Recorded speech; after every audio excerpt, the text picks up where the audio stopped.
Thursday afternoon. Headspace. Amazing. And it's 8 incredible episodes. Thank you. I saw the first 2, and then my link expired, and then I couldn't get it to play. I got a new link, and then I melted down, and my wife said, "You're bringing tension into the house." So that's been my experience so far. But having said that, I absolutely loved the first 2 that I saw. And here's the thing. It's my own. I blame myself. So I can have almonds. I'm okay with almonds, but all the nuts I'm bad with. So I go, I'll have coffee, and I go, can I have almond milk in it? And they so gave it's me almost like almond you're milk. like a racist, but with just like nuts, right? Just nuts. Those are the. You stay with your own. You stay with the almonds. All these other ones, get them out of my house. All right. I get it. You're a peanut supremacist. I've never heard of that. I thought if you had like a peanut allergy, No, that like, was it. No, I fancy coffee place, and they were like, well, we have an almond cashew blend that comes in. I can't have cashews. Oh. So I had that, and I took a drink of it backstage, excited about to go on, and I went, I got to go. Like, and, how quick, when you drink that, how quick do you know? Is it like getting bit by a cobra? Yeah. Like you just know. You're like, all right, that wasn't good. I need the antidote. Yeah, you don't get bit by a cobra and go, I'm going to wait. I can do this 20 podcast. minutes. I could do the podcast. I'm fine. My leg's all black and blue. And it's an Alec who co-created Barry. He's not a very effusive guy. And he was standing behind me, and Henry told this story where Does that mean not emotional? Yeah, he's I'm not Swedish. smart, neither am I. He's listeners. Swedish. He's Swedish, you know. Okay. He's like, huh.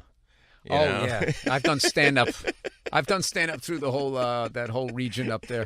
Finland was the funniest one. Why? They were just sitting there. They were trying to solve the problem of the joke. Like I would sit there and I'm doing the joke, and it was just quiet and quiet and quiet. And then if somebody just finally goes, "Why didn't you just blah, blah, blah, blah, blah?" And I was just like, is that what you fucking guys are doing? I go, you don't need to solve these. This isn't like a self-help thing. This is just Why absurd. don't you just kick your wife out of the house? Yes. Bury her in the backyard and say she went to her mother's. Why don't you do that? Yeah, so that was Finland, though. But I definitely noticed there was when somebody that's known for doing comedy gets to do some drama stuff, because for some reason they think that I don't know who the comedian was that screwed it up for the rest of us. I want to know who that person was, and also who the person was that fucked up so bad that we all actors now have to get there like 9 hours before you're going to get called. You just sit there with the fake mustache glued on your face. It's just like, who fucked up? Who fucked up? Fatty Arbuckle? Who was it? Fatty Arbuckle just was always was 20 minutes, 30 hours late. 30 hours late, so now they got to bring you in. We got to get the Arbuckle rule. I want all these assholes here now at 7 a.m. My worst one ever, I got called. I was like, I don't know, all the shows that I watch, you try to guess what was going to happen. And now, like, there's all these great shows. They just dump it all on and people you. just sit down. It's like the greatest bottle of wine ever, and you, like, shotgun it. You just, wow, that was amazing. And then, like, what else can I have now? And it's just, and I also I feel for, like, the amount of work that was put into this, because that's what happens with the fucking cartoon I'm doing, which just, I actually did a cartoon because of those getting called at 4 p.m, not working till 1. I'm like, dude, fuck this live action shit. I'm going to do a cartoon where I just show up in a baseball hat and sweatpants, and I didn't realize that it was like 90 times slower. And then the thing comes out, and people will watch it all in one night. That's great. When's the next season coming out? It's just like, you can't. Well, it might as well just be a movie. You know what I mean? It's like, oh, put it in the theater. But it was one of my favorite bits that I saw from one of those evenings at the Improvs, and he was talking about how he was the youngest kid in this big family and how strict the parents were with the older kids. And by the time it got down to him, it was, it was basically the only rule was no heroin in the living room. And then one of my favorite tags of all time, it was just like, Brian, you're not using one of the good spoons.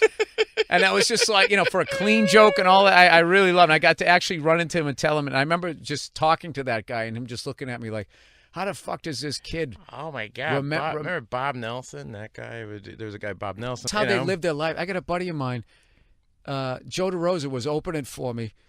And, it was after the show we did in Boston. I got all my Boston friends, hanging out or whatever. And one of my buddies offered to buy a round of drinks. We're all ordering drinks.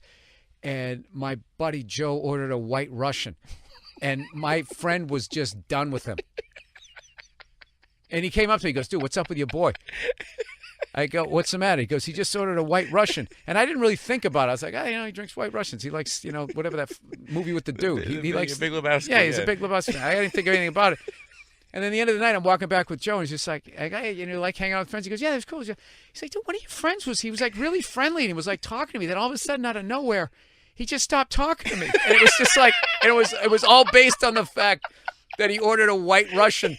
And we were well into our 30s, like late 30s, and this guy still, to this day, and I remember a long time ago. I just don't trust that guy. I don't know anybody like that. I remember a long time ago, he, for some reason, was giving the responsibility to watch the house of this married couple. And, of course, so he immediately has us all over there.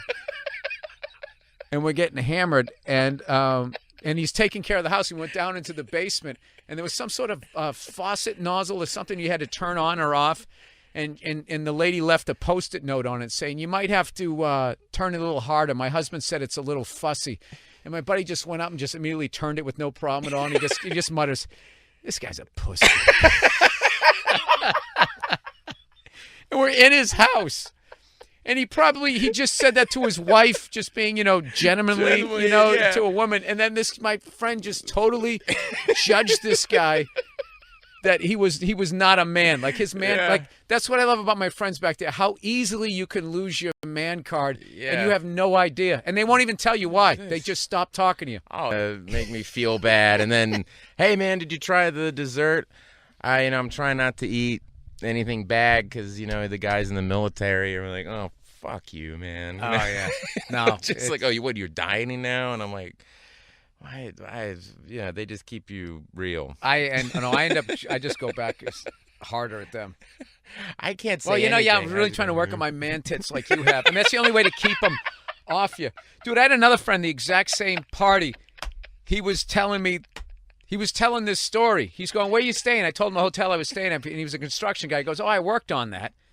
He goes, crazy story. We were putting a flagpole or something up. And he goes, the fucking cable broke. This guy was underneath directing. The cable broke and just came slamming down on this guy. Oh, jeez. And I go, Jesus Christ. I go, did he die? And he goes, did he die? He was in fucking pieces. And I go, well, what happened? He goes, guys were puking. Some people jumped in their truck and drove away. And they go, his dad was there. He had a heart attack. So we're all just sitting there like dead silence. And then he just out of nowhere, he goes, kid was kind of a douche. And then he goes, his dad was a good shit. And that actually broke the tension, and everybody started laughing. And I just remember thinking, like, you couldn't teach somebody in an acting class how to take somebody to such a dark place. Yeah. And he sensed it. He sensed that. It's a weird thing. But I don't know. Yeah, it's like. I saw this cooking show recently, and this guy, he was doing something, this fucking guy's traveling. He goes, Boston, you come here for a beer and a beating. And I was looking at my wife. I go, you go to look at the foliage. It's just like, how many times did you watch Good Will Hunting before you went there to steam your asparagus that you felt you had to go that hard? It's like, there's also MIT, there's Harvard, tasty pudding or hasty pudding. There's a lot of you could go get some oysters, beer and a beating. It's like, all right. I lived there for 27 years. I never took a beating. I walked away from fights and I was fine with it. Hey, you're tougher than me. Your dad was angrier than my dad. You win. I'm out of here. Steam your asparagus. Yeah, with your little poached egg on top of it. I fucking hate the Food Network now. They used to just have people there cooking, and they teach you how to cook, and then it became you had to have a personality. And I respect his cooking, but I blame that fucking Emerald Lugasi. He's the guy. I'm gonna fucking put some sugar, bam. Yeah, right. And he had a studio audience and a band. I used to be the assistant. There's a lot of that. I want to know what else is. I know. I'm too jaded that I don't consider that groundbreaking. I'm just like, you guys wanted an episode off. I think the series regulars are bitching about their contract. Yeah, exactly. That's our guy, but we got to keep the train moving. Let's. All right, so let's do something about that guy. That guy, yeah. Guess what?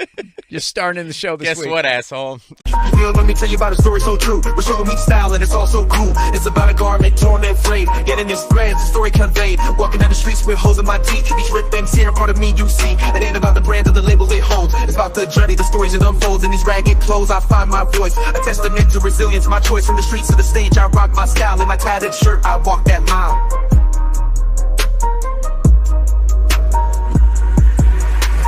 Ripped and torn, but still I stand in my ragged attire. I command, it's not just fabric, it's a statement I preach. In my threadbare garment, I find my reach.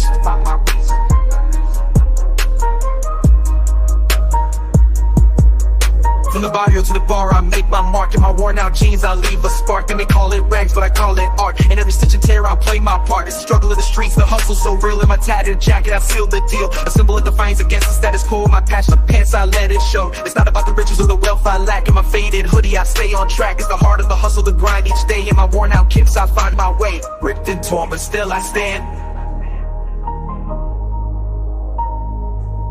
In my ragged attire, I command. It's not just fabric, it's a statement I preach. In my threadbare garment, I find my reach. So here's to the ones with the clothes that tear. In our patched up attire we have, so let the world see our garments worn. For in our rags, our stories are born. In the language of the streets we speak. In our torn up clothes we find our peak. Yeah, you're carrying the show. And if it goes down, you never play a gardener in this town again, you piece of shit. Well, anyways, thank you so much for coming on. Oh man, this was odd. I feel like my head hurts. I'm laughing so much. Good. But no, it was great. That's all my interviews want to be. Oh, good. I don't want anybody to learn anything about you. I just want to give you a break from the same fucking 20 questions. But I'm so happy for you, man.